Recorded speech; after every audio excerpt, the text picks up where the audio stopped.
요즘 전원주택 커뮤니티나 거래 사이트에 들어가 보시면 깜짝 놀라실 겁니다. 몇 년 전까지만 해도 7억, 8억이던 전원주택이 지금은 3억 급매에 나온 사례도 있습니다. 또 손해보고 팝니다. 대출이자 못 막아서 던져요. 이런 글도 줄줄이 올라오고 있습니다. 더 충격적인 건 이렇게 가격을 내려도 문의가 없다는 것입니다. 실제로 매도자들이 제일 많이 하는 말이 이겁니다. 가격이 문제가 아니에요. 사는 사람이 아예 없습니다. 전원생활이 한창 유행했던 게 불과 몇 년 전입니다. 도시 떠나서 자연 속에서 살자. 내 집은 내가 짓는다. 지금 아니면 못 산다. 이런 얘기들이 넘쳐났죠. 많은 사람들이 대출을 끼고 땅을 사고 집도 지었습니다. 그때는 금리가 낮아서 이자 부담도 별로 없었고 집값은 계속 오를 거라는 분위기가 강했습니다. 그런데 지금은 상황이 완전히 달라졌습니다. 금리가 오르면서 매달 빠져나가는 이자가 2배, 3배로 늘어났죠. 게다가 전원주택 수요는 확 줄어들었고 무엇보다도 전원주택은 팔리는 속도가 너무 느립니다. 아파트나 오피스텔 같은 자산은 그래도 시장이 살아있는데 전원주택은 아예 시장이 멈췄다고 해도 과언이 아닙니다. 왜 이렇게 전원주택이 먼저 무너질까요? 첫째, 수요 자체가 적습니다. 전원주택은 필수 주거가 아니라 선택형 주거라서 경기가 나빠지면 가장 먼저 수요가 사라집니다. 둘째, 대출 구조가 취약합니다. 땅값과 건축비까지 모두 대출에 의존한 경우가 많아서 금리가 오르면 타격을 가장 크게 받습니다. 셋째, 유지비가 너무 많이 듭니다. 난방비, 시설관리비, 잡다한 수리비까지 아파트보다 훨씬 더 많은 비용이 들어갑니다. 넷째, 황금성이 떨어집니다. 전원주택은 팔려는 사람이 많아지는 순간 가격이 급격하게 떨어집니다. 그래서 지금 전원주택이 가장 먼저 무너지고 있는 것입니다. 수도권도 예외가 아닙니다. 많은 분들이 지방이라서 그런 거 아니냐고 생각하시지만 지금은 수도권까지 상황이 번지고 있습니다. 양평, 광주, 용인 같은 수도권 전원단지에서 실제로 이런 말이 많이 들립니다. 7억 하던 집이 지금 3억에도 안 나가요. 땅값만 해도 5억인데 3억에 내놨는데도 연락이 없습니다.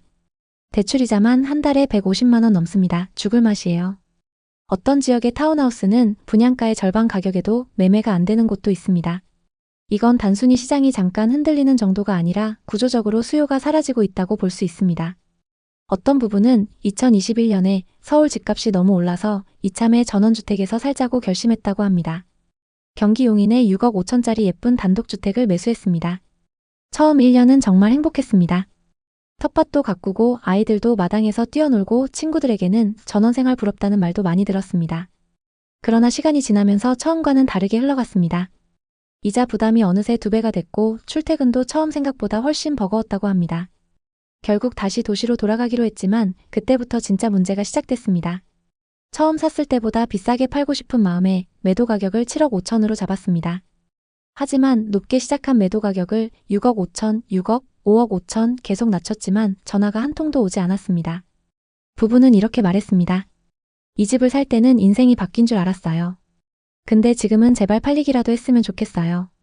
이런 사례는 뉴스에서도 계속 보도되고 있고 지방뿐 아니라 수도권에서도 흔하게 벌어지고 있습니다. 전원주택은 아파트처럼 사고 팔기 쉽지 않습니다. 구매 수요가 한정적이라 매수자가 쉽게 나타나지 않고 매도까지 수년이 걸리는 경우도 많습니다. 특히 최근처럼 금리가 높고 경기 침체가 지속될 때는 전원주택의 거래가 사실상 멈추다시피 합니다. 그 결과 투자금이 묶이고 생활비와 대출이자를 감당하지 못해 헐값에 매도하거나 경매로 넘어가는 사례가 잇따릅니다. 건축 과정에서의 비용 착시도 실패의 큰 요인입니다. 땅은 싸니까 집만 지으면 된다는 생각으로 시작하지만 실제로는 인허가 비용, 설계비, 정화조와 상수도 설치, 도로 진입로 공사, 그리고 조경비 등 예기치 못한 비용이 계속 발생합니다. 시공사 견적과 실제 완공 금액의 차이가 1억 이상 나는 경우도 흔합니다. 게다가 유지비가 만만치 않습니다. 겨울철 난방비, 여름철 제초 작업, 정화조 관리비, 제설 비용 등 도심 아파트에서는 상상하기 어려운 관리 비용이 꾸준히 들어갑니다.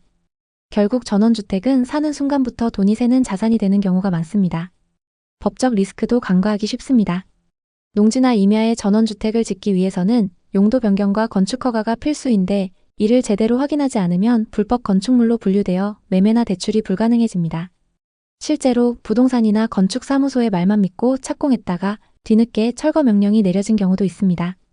이 밖에도 기후나 환경적인 요인 역시 무시할 수 없습니다. 산간 지역은 겨울철 결빙과 폭설로 수도관이 터지거나 도로가 막히기 쉽고 여름엔 습기와 곰팡이, 벌레 문제가 빈번합니다. 집을 직접 관리하기 어려운 고령층이나 맞벌이 부부에게는 치명적인 부담이 됩니다.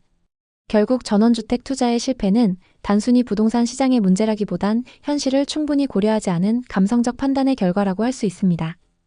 도시의 편리함에 익숙한 사람들이 비용과 시간을 과소평가하며 은퇴 후 로망이나 수익형 임대라는 막연한 기대로 투자했기 때문에 실패로 이어진 것입니다. 전원주택은 휴식의 공간으로는 매력적일 수 있지만 투자 대상으로 접근하기에는 유동성, 비용, 관리, 수요 모든 면에서 고려할 부분이 많다는 것이 현실입니다. 지금부터 전원주택 투자 사례들을 하나씩 살펴보겠습니다. 먼저 8억을 들인 고급 전원주택인데요. 지금 경매로 나와서 4억까지 떨어졌어요. 그래도 낙찰이 안 되네요. 왜 이렇게 헐값이 됐을까요? 먼저 이런 전원주택의 경우 실패의 원인이 여러 가지가 있습니다. 땅은 엄청 넓지만 외진 곳에 있어요. 뒤로는 가파른 산이 위치하고 있고 주변에는 이 집을 제외하고 집이 세 채밖에 없습니다. 주인은 아마 도시에서 지쳐서 자연인처럼 살자 하고 들어왔을 거예요. 그런데 이런 곳에서 살다 보니 외로움과 불편함이 쌓여서 포기한 거죠. 실제로 최근 인터넷 자료를 보니 2024년, 2025년 귀촌 실패 사례가 쏟아지고 있습니다. 인구 감소로 귀촌 생활이 어려워지고 교통 불편이 가장 큰 이유라고 해요.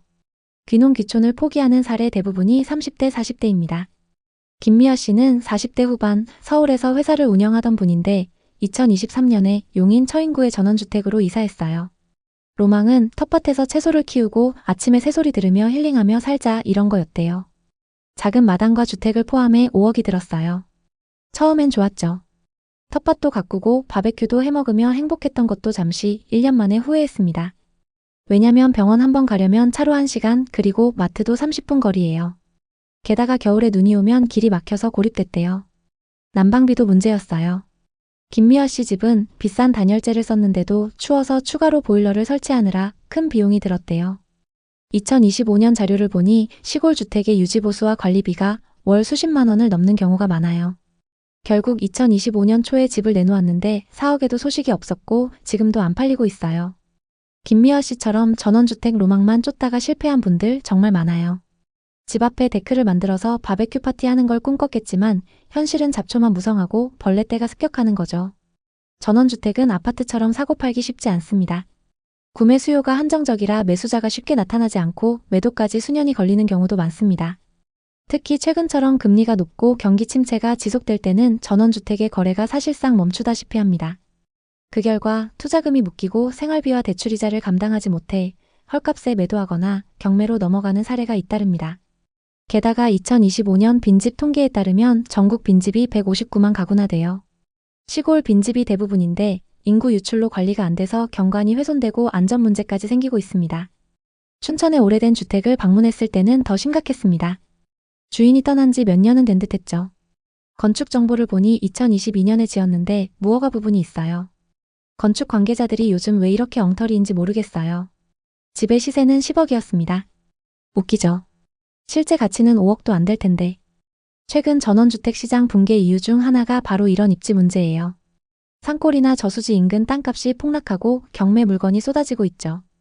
예를 들어 경기도 화성 서해안 인근에서 2024년 경매로 나온 전원주택은 감정가 2억 8천만 원에서 49% 하락한 1억 4천만 원까지 떨어졌습니다. 이유는 저수지 근처라 습기가 많고 홍수 위험 때문인데요. 대부분의 전원주택이 비슷합니다. 주인은 아마 땅값을 평당 수십만 원 주고 샀을 거예요. 게다가 집을 새로 짓는다고 하면 수억이 들어가죠. 그런데 시골 오지라 먹고 살 방법이 없어요. 농사나 벌 키우기가 로망이지만 현실은 판매망이 없어서 적자예요. 제가 아는 분도 2021년에 샤인머스켓 농사를 시작했는데 경쟁이 심해져서 망했어요. 공무원 퇴직자처럼 연금이 계속 나오면 모르지만 보통 사람들은 꿈도 못 꿉니다. 게다가 2025년 단독주택 시장 전망을 보니 실물 경제 둔화로 수요가 줄고 인건비와 자재비 상승으로 더 어려워질 것으로 보입니다. 특히 전원주택 시장은 양극화가 더 심해져서 수도권 근교만 조금 나아지고 지방은 완전 침체예요. 2025년 자료를 보니 귀농 귀촌 실패율이 70%를 넘습니다. 이유는 일자리 부족과 고립감이에요. 박수영 씨 사례를 들어볼까요? 박수영 씨는 50대 초반 직장을 다니던 분인데 2022년에 강원도 횡성으로 귀촌했어요. 은퇴 후 시골에 카페를 열고 전원주택에서 힐링하자 이런 로망이었죠. 땅 사고 집 짓는데 6억 5천만 원 들였어요. 당시 주변에서 시골에 땅 사서 집 짓는 게 유행이라 박수영 씨도 기대가 컸습니다. 하지만 조금 지나니까 분위기가 확 달라졌죠. 무엇보다 마을 사람들 텃세가 심하대요. 관계가 좁은 시골 특성상 소문 한 번에 왕따 되기 쉽죠. 인터넷 후기를 보니 텃세 때문에 귀촌을 포기한 사례가 수두룩해요. 박수영 씨는 외지인 소리 들으며 스트레스 받았대요. 게다가 금리 인상으로 지출 비용이 증가했어요. 결국 집을 처분하기로 마음먹었고 저렴한 가격에 집을 내놨지만 아무도 살 사람이 없었죠. 부동산 커뮤니티를 살펴보면 비슷한 사례가 많습니다. 한 50대 부부는 대전에서 시골로 갔는데 생활 인프라가 없어서 고역, 게다가 요즘 집값이 떨어져서 후회하신대요. 황금성도 문제예요. 시골집은 다시 팔기 어렵고 빈집이 많아서 연식이 조금만 돼도 찾는 사람이 거의 없어요. 게다가 요즘 지방 부동산 시장 자체가 위기입니다. 신축 아파트도 미분양이 넘쳐나고 구축 아파트 가격은 멈출 줄 모르고 하락하고 있어요. 전원주택은 더 심하죠. 많은 분들이 모르시는 시골살이의 단점도 있습니다. 마을 텃세와 발전기금을 강요하는 곳도 있고 풀과 벌레 관리의 어려움, 야생동물 피해 등. 또 집과 산이 너무 가까우면 붕괴 위험도 있어요.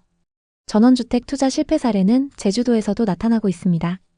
오션뷰에 혹해서 샀지만 반값까지 떨어진 곳도 있습니다. 유지비 부담과 인구 유출, 무엇보다 수요 감소가 큰 문제죠. 서울 빼곤 부동산 양극화가 매우 심합니다. 지방은 미분양 적체와 경매 매물 증가 상황이 심각합니다.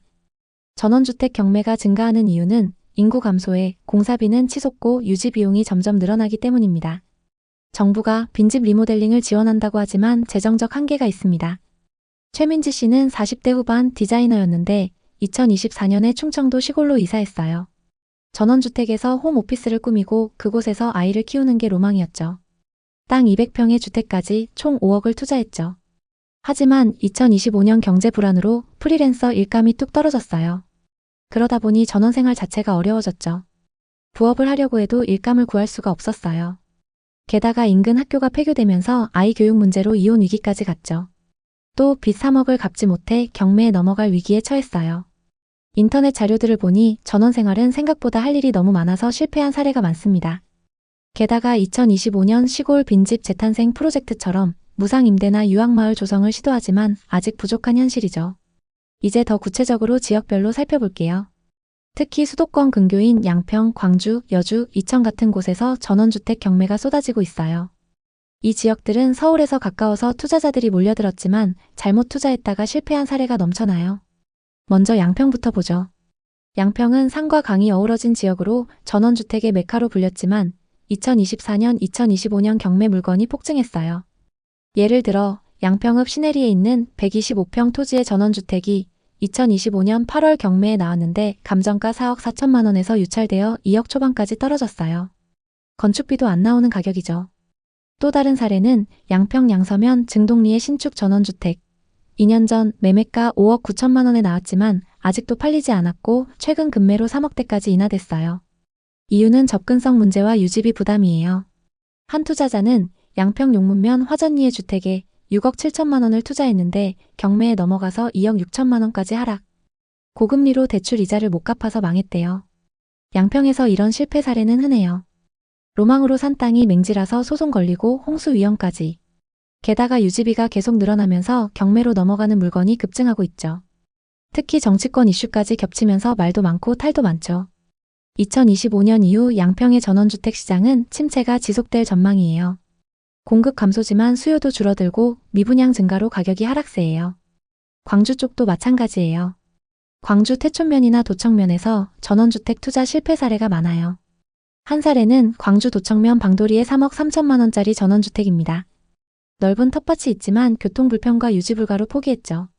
투자자 한 분은 2021년에 7억을 투자해 카페와 주택을 지었는데 4년간 적자가 누적되면서 도저히 유지할 수가 없었죠. 2025년 현재 경매로 4억에 나와 있습니다. 광주 지역은 서울에서 가까운 거리지만 막상 출퇴근 시간에 다니려고 하면 차로 1시간 반 이상 걸리는 경우도 있습니다. 시골 전원주택 투자 실패는 공통 패턴이 있습니다. 로망으로 시작해 유지가 어려워지고 결국 빚에 시달리다가 경매로 끝나는 거죠. 앞으로 2025년 전원주택 시장은 어려움이 지속될 거예요. 공급량은 점점 감소 중이지만 수요가 그 이상으로 줄고 더욱이 지방은 회복 기대감 자체가 없습니다. 전원주택에 투자를 하시려면 대출 대신 보유자금으로 투자하거나 연금 및 기타 자산으로 현금 흐름이 좋아야 버틸 수 있습니다. 앞으로의 한국 전원주택 시장은 금리, 규제, 수요 부족 등 여러 가지 불확실성이 큽니다. 여러분의 소중한 자금을 지키려면 신중하게 투자하세요. 오늘 이야기 어떠셨나요? 오늘의 이야기에 공감하셨다면 구독과 좋아요를 눌러주세요. 오늘도 시청해주셔서 감사합니다.